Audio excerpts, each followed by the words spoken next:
All right. Good morning, everyone. Thank you for the call and response. I appreciate that. Good morning, and thank you so much for choosing to spend the next hour or two, depending if you stay for the next panel of your morning with us. Whether you're joining us in person or via the live stream, it is with gratitude and joy that we're able to safely gather again and welcome so many of you back to campus for Family Weekend again since the pandemic started 2 years ago, over 2 years ago at this point. If I haven't already had the opportunity to introduce myself to you at one of yesterday's amazing faculty lectures, my name is Juliana Yee. I use she, her pronouns, and I have the pleasure of serving as one of the assistant deans of Yale College and director of the Asian American Cultural Center at Yale, as well as the overseer of this entire Family Weekend. So thank you for, thank you, so gracious. Thank you for your patience as we're again navigating, bringing so many of you back to campus in person after a while. There are two quick housekeeping items I'd like to touch on quickly before we kind of get into the meat of the program today. If you need to use the restroom at any point, you will find them by exiting through these auditorium doors, turning to the right and walking through the lobby, down the stairs. There is a Yale public safety person happy to direct you if you get a little lost, but please feel free to, at any point, if you need to, get up and do that. And there's also an elevator to the lower floor available if you need to use that. Secondly, we will have a Q&A portion during the latter half of this event, and we ask that you submit your questions in writing. So we have some index cards as well as pens if you don't have your own pen. And so if you have a question that you definitely want our amazing speakers today to answer, feel free to raise your hand and we will ensure that you get an index card and we will collect it from you before the end of the first half an hour so that we can get that kind of compiled and handed over to President Salovey and Dean Lewis. So both our speakers for today's event need little to no introduction, but it is still my pleasure to introduce them to you this morning. President Salovey is the 23rd president of Yale University and the Chris Aguirre Professor of Psychology. After completing his undergraduate education at Stanford University, he earned a PhD in psychology at Yale in 1986 and then was appointed to the faculty. He has authored or edited over a dozen books translated into 11 languages and published hundreds of journal articles and essays in social psychology. He has studied the connections among health beliefs, health communication, and health behavior, especially those relevant to the prevention of cancer and HIV/AIDS. He also conducted research on the psychological significance and function of human moods and emotions. With John D. Mayer, he developed a broad framework called emotional intelligence, which I know we've all heard that term at some point in our lives. And so his prior leadership roles at Yale include serving as chair of the Department of Psychology, dean of the Graduate School of Arts and Sciences, dean of Yale College, and provost. Joining in on the Q&A portion of today's event is Pericles Lewis. Douglas Tracy Smith Professor of Comparative Literature and Professor of English at Yale University, who also serves as our newest Dean of Yale College. He earned his BA in English Literature from McGill University, who were playing in hockey tonight, in 1990, and his PhD in Comparative Literature from Stanford University in 1997. After a postdoctoral fellowship at the University of California, Berkeley, he joined the Yale faculty in 1998 as assistant professor in the Comparative Literature and English departments, rising to the rank of full professor in 2007.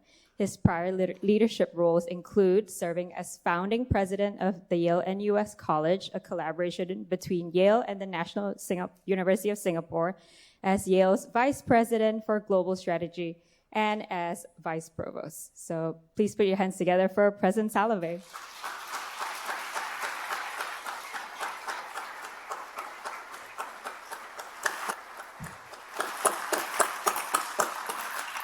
Well, thank you very much, and good morning. And Dean Lewis and I really look forward to the Q&A part of today's program, which we'll get to here in a little bit, but I'm going to give you an update on the university first.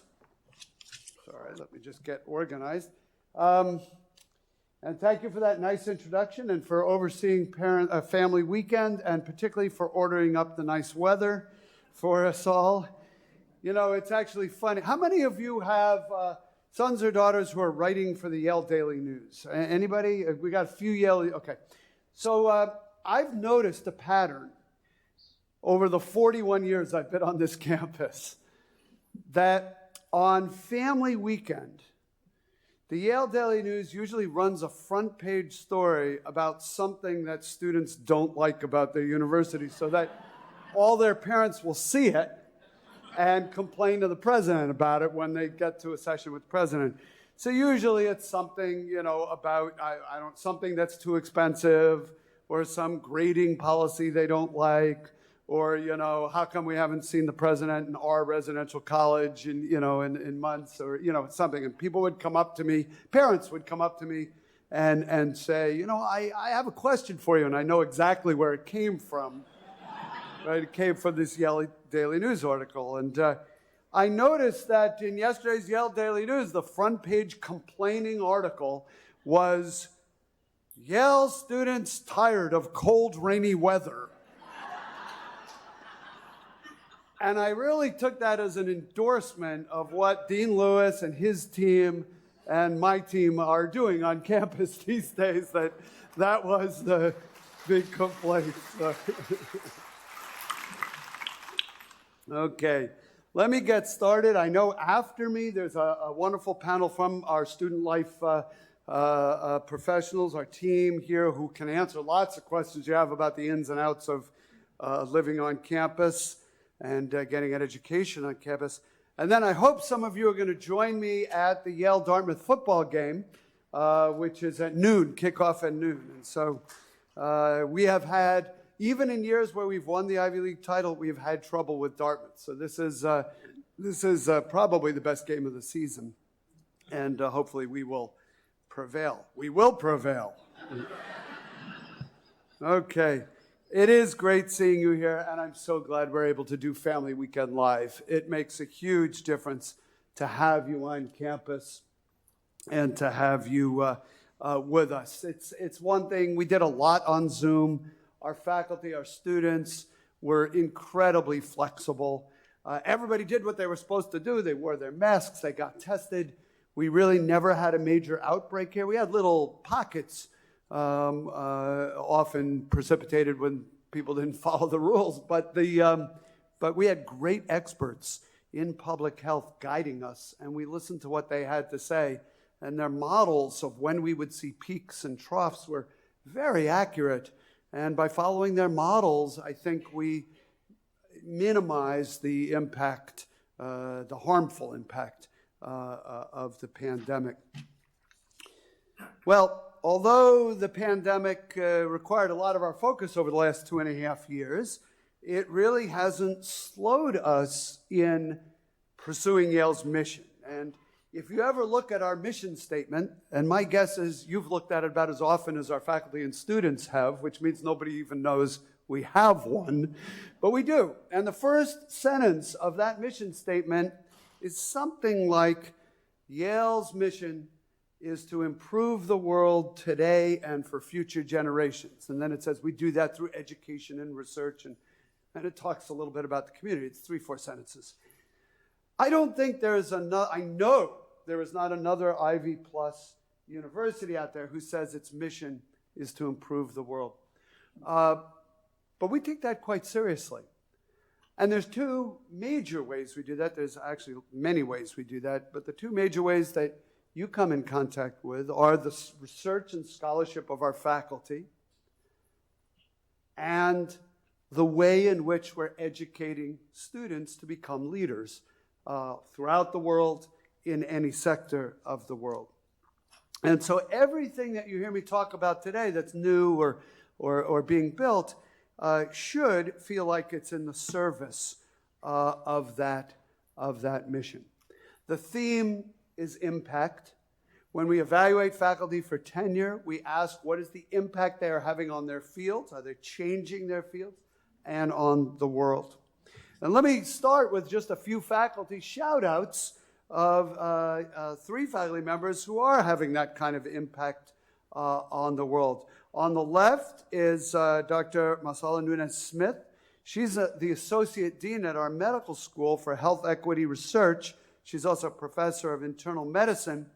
And she's been serving on President Biden's COVID-19 Health Equity Task Force for the last year. I think she's just come back now to Yale and has, in fact, chaired that task force. The man in the middle there is Dan Spielman. He's a Sterling Professor of Computer Science, Statistics, Data Science, Mathematics, and Applied Mathematics. Shows you how multidisciplinary he is. And he just won a Breakthrough Prize. This is the prize originally sponsored by founders of Google and Apple and other of the big tech companies in Silicon Valley. It's given in Mountain View, California every year. It's like winning a Nobel Prize, and he just won the one in mathematics. His work is on computing, signal processing, engineering, but from a mathematical perspective. And he is critical to our desire to build strength in data science. And on the right is Sunil Amrith. He is the Renu and Anand Dhawan Professor of History. And he was among the 12 laureates honored by the Royal Netherlands Academy of Arts and Sciences, and also received the Heineken Prize for his work on environmental history. There is no Nobel Prize in history, right? This is apparently the equivalent of like winning a Nobel in history. So I just mentioned them because those are just 3 faculty members. These are all things that have happened in the last several weeks. And I like there should be something like this happening among our faculty, every week that your sons and daughters are here at Yale.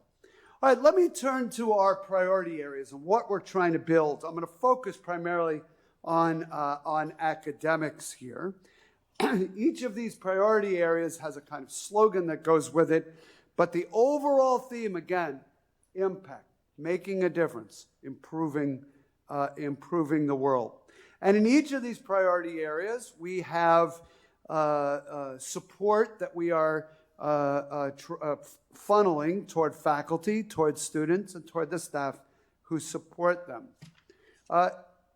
They are arts and humanities for insight, science and engineering for breakthroughs, collaborating for impact. Primarily, we're focusing on empirical, meaning data-driven, social sciences that have policy relevance, and we're working across fields to do that.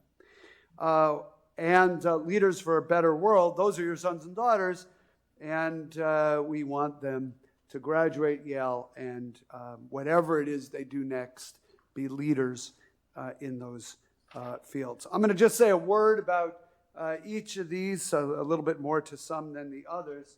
Let me actually start with arts and humanities. As you know, arts and humanities are the historic strength of this university. We are preeminent. I always say there is no university in the world today who I think does the arts and humanities better than Yale. There are a couple of others who I would rank with Yale, but nobody does it better. It's an area of historic strength, and we are able to recruit simply the best arts and humanities faculty to Yale. So one of the great things about Yale for undergraduates is the fact that we have these professional schools of the arts surrounding them: art, architecture, drama, music, and those faculty and those students are people they come in contact with, and we're building more bridges from those schools to the college, and in fact starting to co-locate. Our plan for drama, for example, is to move undergraduate theater studies and the graduate drama school, the David Geffen School of Drama, together in the same building so that those faculty can collaborate very, very easily. In the humanities, in Yale College, we have searches for about 30 faculty members. this year. We're building both on traditional areas, English, history, philosophy, modern languages, but we're also building on cutting edge areas. African American studies, we have the first African American studies department in the country, Islamic studies, Persian studies, South and Southeast Asian studies as well. So you see a kind of both local and global, or what would I say, domestic and global perspective in our humanities. We opened officially this fall the Humanities Quadrangle. These are some beautiful photographs of the Humanities Quadrangle. For those of you who went to Yale in times gone by, that's the Hall of Graduate Studies. That's how you would remember it, at 320 York Street behind the library, actually just up the road from here. I'm not sure I'm pointing in the right direction. I think just up the road, from here. And if you get a chance to just poke your head in there, it's gorgeous.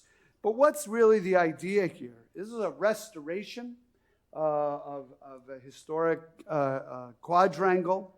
Took 30 months to restore it. We had to dig down in the courtyard to install a film screening room and an auditorium underground there. 630,000 hours of labor went into this project. But at the end of the day, what the point of this is to bring 2/3 of the humanities all together in the same place.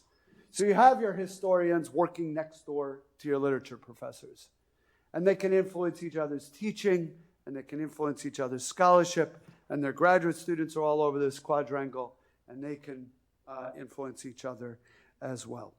We're funding projects that work across the traditional disciplinary boundaries of the humanities that kind of go along with this building. So faculty in this building are doing projects, multidisciplinary projects on global medieval studies, the relationship between critical science studies and religious studies, the emergence of professions, and the hacker as a political and cultural figure.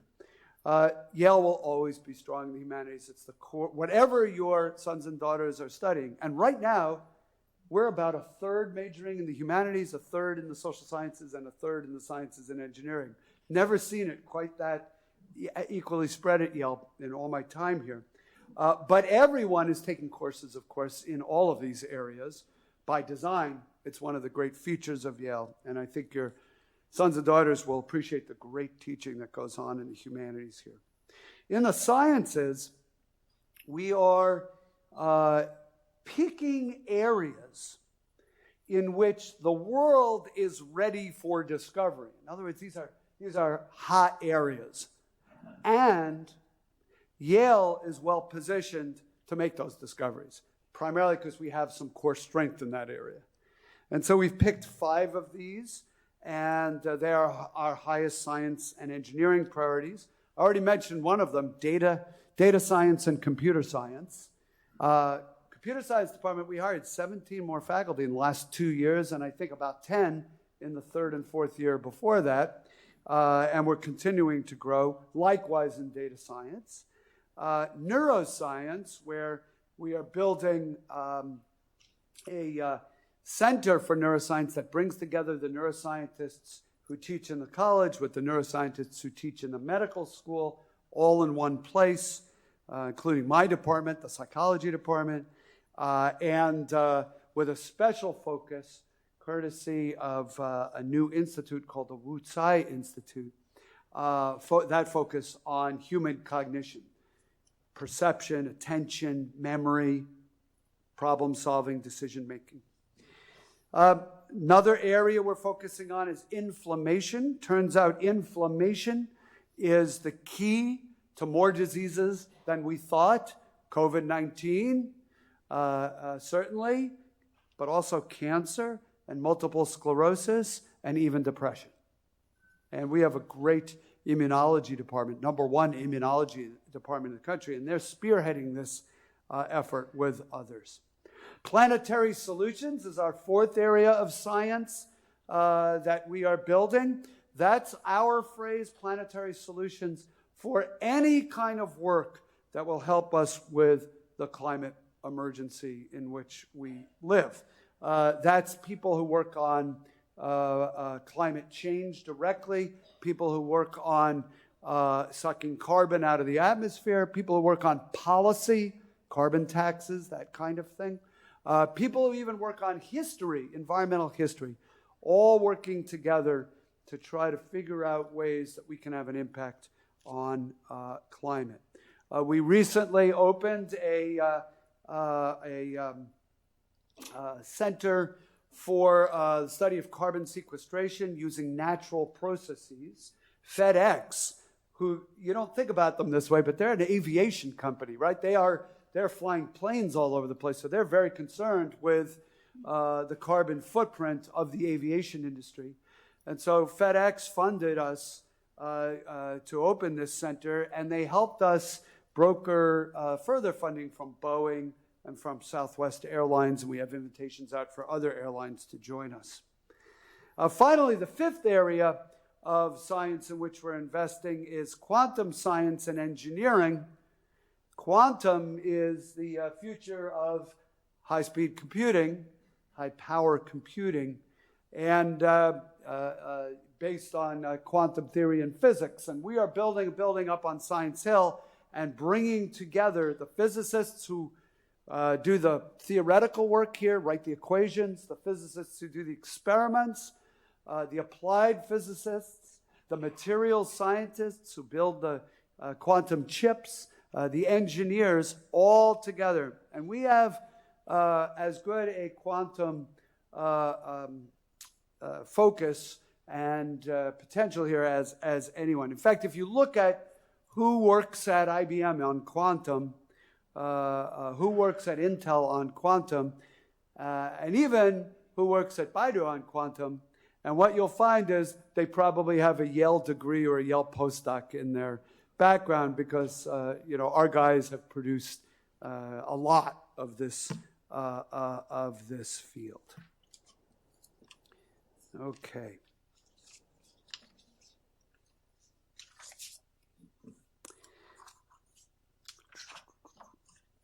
Did all that without looking at my notes, so I'm catching myself up here. Let me turn to social sciences and the quantitative social sciences that have policy relevance. This year, we are going to open, in fact, next weekend, we are going to dedicate the Jackson School of Global Affairs. Do any of you have sons or daughters who think they might be a global affairs major? Yeah. So it's a popular major, and it is the Jackson School that hosts that major. Their faculty all have joint appointments. They're in Jackson, but they're also in history or economics or political science or maybe the law school. And they teach side by side with practitioners and policymakers in global affairs. What you can meet as a student, not just great scholars, but great diplomats, military leaders, world leaders. We think this is more needed than ever. The divisions around the globe, the complexities of geopolitics, political polarization, crises in, let's go back to that previous slide. There we go. Crises in Ukraine and Russia, relations with China, all of it is going to require students who have that scholarly background as well as the exposure to people in the trenches doing their work. This is the first new school that we have opened since 1976 when we opened the School of Management at Yale, and I'm very, very excited about it. In addition to major geopolitical shifts, we've also just come through a public health crisis. We're not actually entirely through it yet. And that public health crisis makes it clear that we need to invest not just in those who study global politics, but those who actually study the delivery of health. And we right now are investing in medicine, public health, and nursing in ways that will ramify to undergraduates too. To give you one one example. We have a program where undergraduates interested in public health can start their master's in the public health school while they're seniors in Yale College, and then stay for a fifth year and complete that master's program. That's become a very popular program. We are putting endowment money under the School of Public Health so that it can now be a freestanding School of Public Health, separate from our medical school. And we are also putting funds under nursing, public health, and medicine, largely to match our match fundraising and support particularly students who study in those schools. Right now, we're looking for the next dean of public health. If any of you know someone who would be a good dean of the School of Public Health at Yale, please send me an email message, because that search is going on right now. We're going to build on the historic strengths of this school in environmental health and epidemiology and biostatistics and policy and administration, and make it better and better and better. I should tell you, my wife graduated from the School of Public Health, and in fact, we set up a little scholarship in her honor there. She graduated in 1984, and that's how we met. I was a graduate student in the graduate school studying psychology, and she was a graduate student in the public health school studying public health. And I always say we met at the graduate student bar. Now that's true, but not in the way you think. The graduate student bar was the place where the graduate student senate held its meetings, and I was the elected senator from psychology, and she was the elected senator from public health. And then I got elected president of the Senate, and she got elected vice president of the Senate. We didn't know each other, but I asked her out for a date after the first Senate meeting when she was... I think maybe that's a power differential that I should have been more sensitive to. Just kind of thinking about that problem now. In any case, not to dwell on that scandal for too long, we've now been married 36 years, and but it really started here at Yale as students. So. The person you should be applauding for 36 years of marriage is my wife. Anyway, just delighted we're making these kinds of investments in health, and the suite of medicine, public health, nursing is really quite unmatched by most, nearly any other place. So, perhaps most significantly in the lives of your sons and daughters, we have a lot of new faculty here this year. And I think on the next slide, I have a picture. Those are all faculty who've arrived, I think this year, possibly some last year. With COVID, people are arriving at not quite as predictable of intervals as usual. But we are always looking for field-changing faculty who are exceptional educators and scholars. And here are just some of the ones hired who are teaching right now. We are in the process, though, of not just our routine hiring, our regular replacement hiring of faculty, but as I mentioned earlier, expanding the faculty.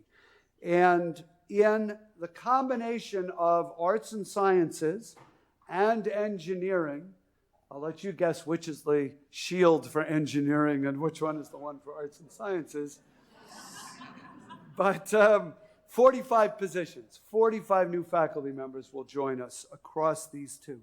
When I was a dean of Yale College in the early 2000s, we were coming off about 590 faculty members across these two groups. We were aiming toward a steady state by 2006 or 7 of 640. We then hit the recession. After the recession, when we expanded Yale College, we aimed for 700. The number now that we're aiming for is 750. So this is significant faculty expansion, And from my point of view, this is impact on the world in research and scholarship, and the part that affects you the most, impact on the education of your sons and daughters.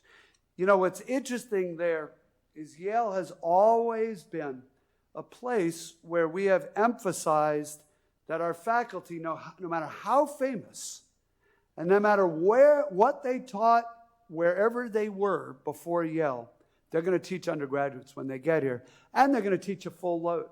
So we don't negotiate teaching obligations. And one of the things we don't do, so I ran a lab. My lab was funded by grants. If I had been at a big flagship state university and some private research universities, with every grant I brought in, I would negotiate with the dean for one less course to teach. And I would pay the dean from my grant a piece of my salary in order to do that. That would make the dean whole. And that's called buying out of teaching. And it's a very common incentive that's used to get faculty to write grant proposals. We don't allow it. We don't allow it. And the reason for that is, who gets grants? Our best faculty in the fields that give grants get grants. And we don't want our best faculty buying out of teaching. Right?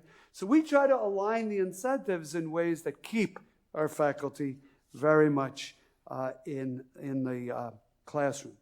So if I break down all that hiring, it's about 30 new faculty positions in the humanities, about 30 new in the social sciences, and about 40 new in the sciences and engineering. And mostly we are building in areas where there is pressure from students for the need for more faculty. I know you occasionally hear from your kids, you know, they tried to get in a class and couldn't get in. As freshmen, they get lower priority than the upperclassmen. And I hate when that happens. It was hard enough to get into this place. Right? You should then be able to take what you want for the most part, within reason, with a little patience. But so we're really focusing on some of those pressure points and trying to relieve them. So let me finish with some comments about our students. Obviously, the excellence of our student body is the secret ingredient to what makes this such a great educational environment. Students, yes, learn a lot from our faculty, but they learn a hell of a lot from each other. And they do that in the classroom through discussion, but also in their residential colleges, in their suites, and with their roommate. It's astonishing. I was just talking to someone who was one of these high school math geniuses, but was having trouble in physics. And he was helping his physics roommate in math, and his physics roommate was helping him in physics. And they, you know, that's the kind of thing that goes on every day here. Students helping each other, students working together. I know students feel pressured by grades, but actually we try to do everything we can to not have this feel like a competitive environment, but have it feel like an environment where they can help each other and everyone can learn together. Well, this student body hails from 120 different countries in the world. They are transformed by the education they receive here at Yale, but they also transform this university. This place doesn't look at all like the university that I came to 41 years ago for graduate school. I'll give you a couple of examples of how. Just in the time I've been president, we've doubled the number of undergraduates who are eligible for a Pell Grant. A Pell Grant is given to students from families of lower income. We have doubled the number of students who are the first in their generation of their families to go to college. That's my wife, and that's my dad. There are 400 first-gen students. I'm sorry, there are 400 more first-gen students in the college today than there were in 2013. We're continuing to push on our financial aid packages and see if we can increase them. We have certainly reduced the burden on families. We've reduced the work requirement for students. And right now, 85% of undergraduates are graduating debt-free. And all of that is good and will just continue to get better. It's a theme. We're in a capital campaign right now. A huge theme of our capital campaign is raising $1.2 billion for financial aid. Now, I will say that is financial aid, not just in Yale College, but across the university. Those nurses and public health students that I was talking about earlier, they graduate with a lot of debt. Now, a lot of that debt isn't from Yale. They come to us with a lot of debt from wherever they went to college. But then we do add to their debt because they're paying tuition and it's expensive, and they're older, they're adults, their families usually aren't writing checks anymore for them. We've made great progress in reducing the costs for graduate students. Give you an example. The David Geffen School of Drama is now tuition-free.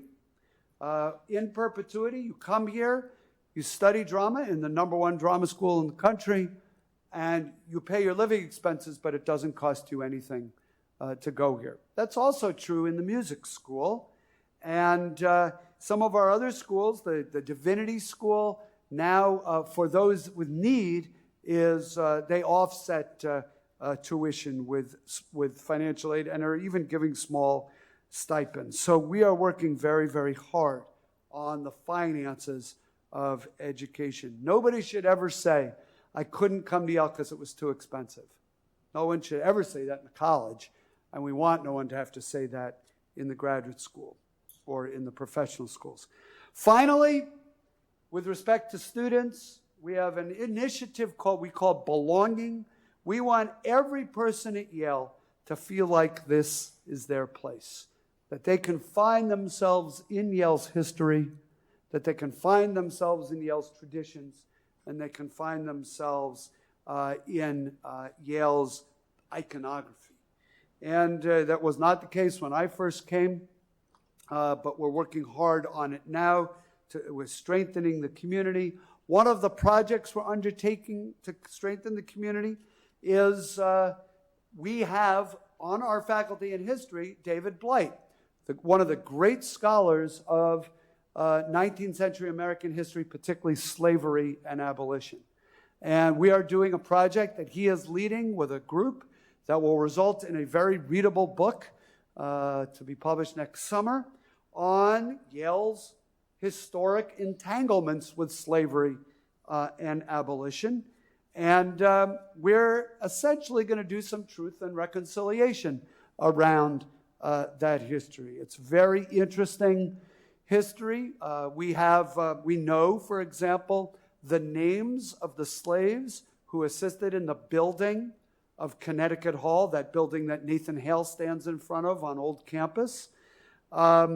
We know about a history concerning the attempt to build a college for black youths in New Haven. That was 1831, would have become the first college or university for black youths in the country, the first, what we now call a historically black college or university, HBCU, would have been here in New Haven. We would have had a larger educated black middle class in New Haven had that school been built. Why wasn't it built? Well, the city elders didn't want it, and they were assisted at the time by Yale administrators who were threatened by it. That's the truth. And David Blight is writing that story for us. So we're going to do things when it comes to dealing with this history, where I don't think the idea is to wallow in it or even feel guilty about it. The idea is simply to embrace that it is part of our history and then to act in appropriate ways on the basis of it. One of the ways that history plays out and our actions reflect that history is in our relationship with the city of New Haven. This is a picture of me with the mayor. We have just signed a historic agreement that has to do with Yale's voluntary financial contributions to the city. We're not really adversaries. The mayor went to the Yale School of Management and the Yale School of the Environment. To get elected, he has to run as an adversary. He has to look at big groups of people in New Haven and say, are you doing as well as you want to do in this world? And they typically say, no. And then he says, see that university over there? That's why. And then everybody votes for him. But once he's in office, actually, we become partners and trying to do a lot of good things for this city. There is no doubt the strength of this city helps Yale. The strength of Yale helps the city. And we have a program that encourages home ownership among our staff and faculty by providing some subsidies. We offer scholarships to every graduating senior in a public high school in New Haven who has a B or better average and 90% attendance to go anywhere in the state to college. 250 of those are given out every year. 8 of them may become to Yale, and the rest go UConn, Southern, etc. We are developing the retail around campus so that people come in and spend some money in town. But we are also working on economic development. We take space in many of these buildings you see going up. These buildings can then be used to attract, in New Haven, largely biotech companies. They offer jobs, yes, to highly skilled people, but also lots of service jobs as well. So we've committed $135 million over the next 6 years to the city. We've committed to building a Center for Inclusive Growth to be run by the dean of our School of Management in collaboration with the city to work on city problems. And we're giving $5 million in scholarships every year to New Haven high school students. We've now funded 2,200 high school students to go to college in New Haven. Well, I hope what you are taking away from this talk is that while the pandemic was challenging, it didn't limit us. We've made lots of progress despite that challenge. We're making strides in priority areas. We're improving town-gown relationships. We're empowering breakthrough discoveries. We're sustaining the arts. And we are preparing your sons and daughters to be leaders in whatever sector of society and wherever in the world they go after Yale. I am very excited about the future of this place. I am thrilled with the present of this place. And I thank you for entrusting us with your sons and daughters and for the way in which they help build the Yale community. But you now, as ambassadors, as knowledgeable parents, as supporters, the way in which you become part of the Yale family and help us to spread the word of Yale in your home communities every day. Thank you so much for coming to Family Weekend.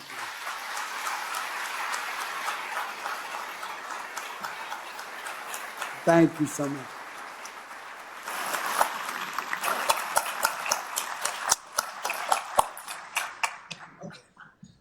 We have a little more than 15 minutes for questions and hopefully answers.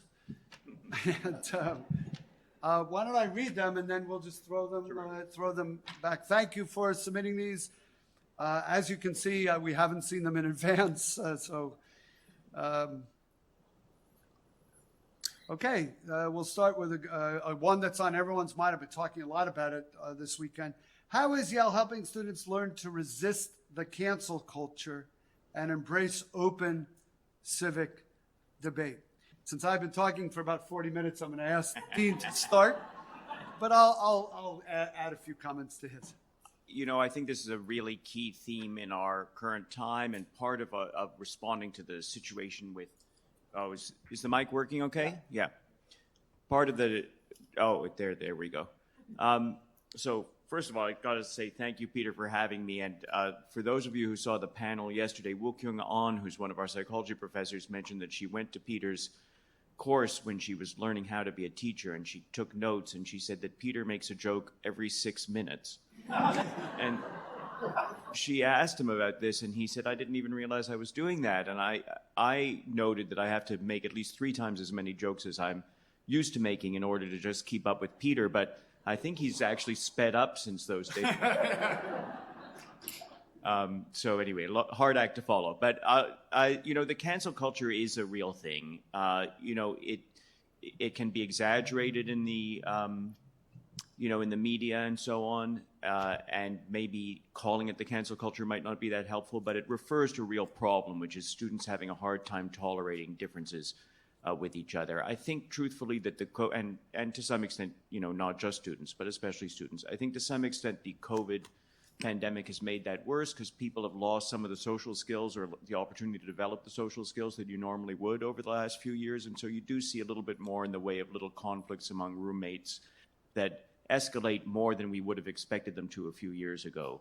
So we're training our residential college staff, and our student life staff are working very hard on thinking about ways to help students learn how to respond to conflict and not to turn it into a social media storm every time they have a disagreement with a roommate or a conflict in a class or something like that. At the same time, our faculty are very, very committed to showing students a wide range of views on matters.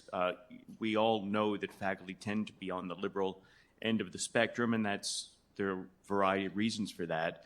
But Yale is not a place for indoctrination. It's a place for opening up people's minds to give students the chance to see multiple perspectives on issues and learn how to debate them and consider other people's views. And I think, for the most part, we're pretty successful in that area. We are in a situation where the world is polarized and people, do a lot of social media and watch a lot of cable news and all of that. So it's not like conflicts don't arise, but I think we're trying to get our hands around how to help students learn tolerance and the ability to listen to and respond to alternative views. Yeah, I would just add to that, I view it as a skills issue in part. That is skills and norms. Skills, that is students have to feel comfortable engaging with people who don't agree with them. And we can model that in the classroom, for example, by having faculty who don't agree with each other co-teach. We have a few great examples of that by having, presentations on stages like this one of people who don't agree. John Kerry invited Condoleezza Rice and Madeleine Albright and Hillary Clinton to join him once for a foreign affairs panel. They didn't agree on very much of anything, and students see that, and it models for them that smart people can engage with each other around disagreement. But the norms that also, and so back in the residential colleges and with the dean starting in the Schwartzman Center, starting after the election, they will have opportunities for conversations on difficult issues with people who will challenge them, but in a safe environment. And part of what would make that environment safe is if we could create norms that essentially say, this gets put away when you're in the classroom. This gets put away when you're having a conversation with your roommate, right? We are not here to out each other every time someone says something that you disagree with, let alone something that's not well thought out. Rather, we're in a learning environment. We're going to try out ideas, and we're going to occasionally say things that are offensive. It happens. And we're not going to try to say things that are harmful, but it happens, right? It happens. Can we show each other a little grace? Can we be a little bit patient with each other on these issues?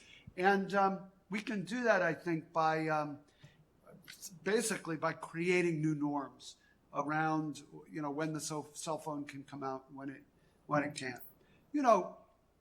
If you're sitting in church or synagogue or a mosque and you take out your cell phone, I think people look at you, right? They know that that's not an appropriate thing to do. So we know we can create, right? So how did that norm get created? Nobody hung up a sign that said, shut off your cell phone in church. But we can do the same thing, I think, in classrooms. Okay, please tell us about the effectiveness of Yale's mental health resources. What are we doing to deal with the demand? I would add just, is there a mental health crisis? Again, I'll start with the dean. And I'm a clinical psychologist. President's giving me all the easy questions. So, So, the word crisis is always a risky one. There's certainly more demand than there's ever been for mental health services, and we're very aware of that. And we all know, I'm the parent of two people who, one just graduated from Yale and one is a current student at Yale. We all know that there are pressures on people that age now that are different. Some of them are related to social media. Some of them are related to the pandemic, to the questions about justice or climate in the world. There's all kinds of factors that go into the mental health concerns of our students.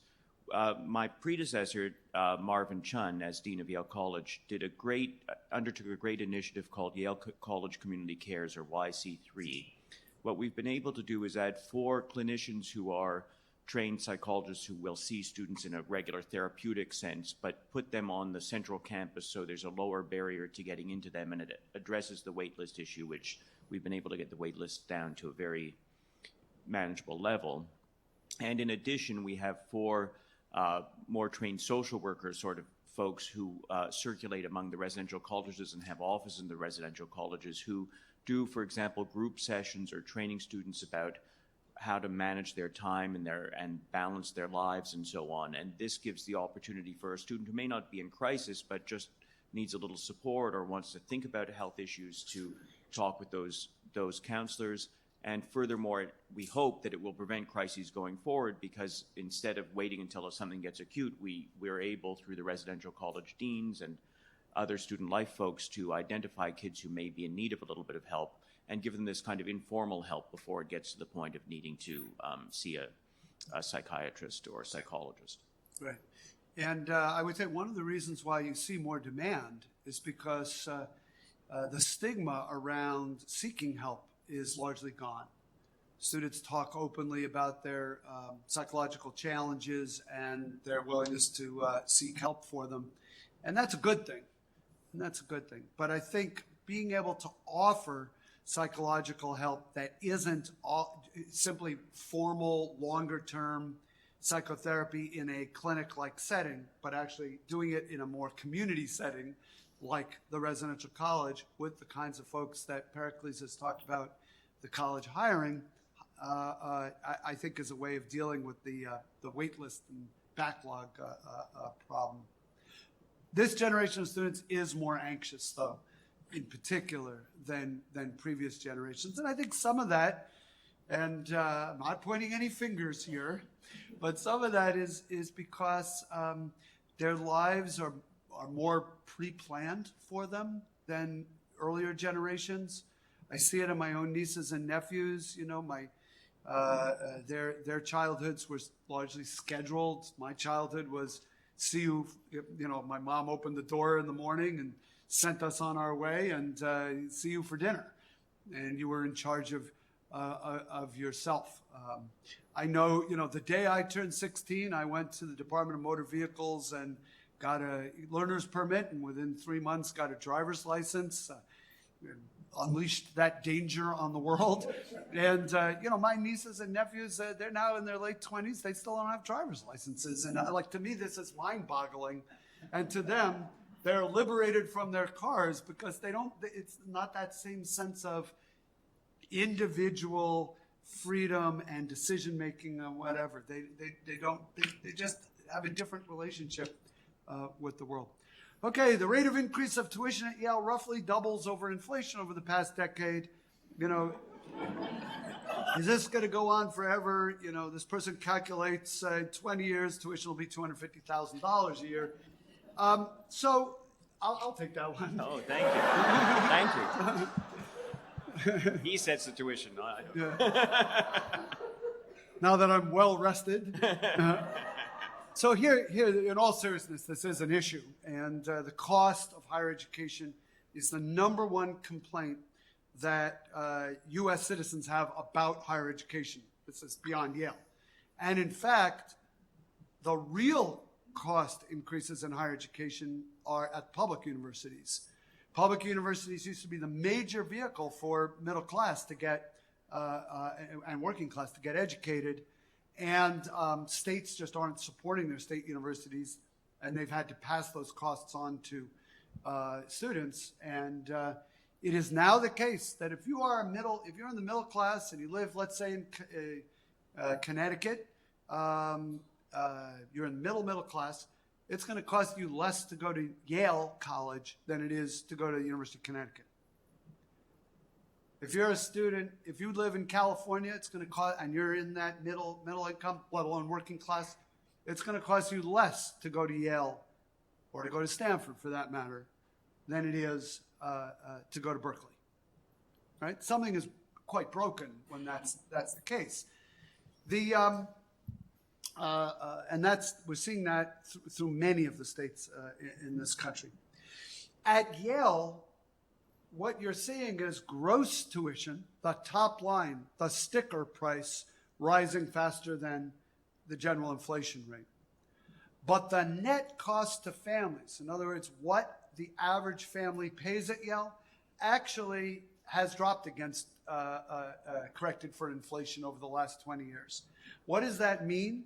It means that with every tuition increase on the sticker price, we are stepping up financial aid at an even greater rate. Now, does that mean nobody's paying the price? No, people who are paying full fare are paying the price. And I know there are people in this very room who are writing that big check. And I know that it's not easy, right? So there is a burden on us to try to reduce the administrative costs, particularly of an education at Yale, to try to keep that tuition number as from growing as slowly as possible. I will say that the inflation costs that we experience are not general inflation. They are, our costs are buildings and people. And facilities costs on older buildings.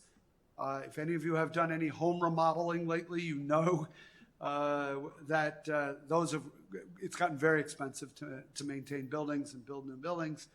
And people, there's a lot of inflationary pressures on wages. Big part of our workforce is unionized. The faculty are not unionized, but they are we are in competition with Harvard and Princeton and Stanford and Chicago and MIT for the very best people. There's a lot of wage inflationary pressures there. So we will work hard, but those are our two biggest expense items, and the inflationary pressures in them are quite strong.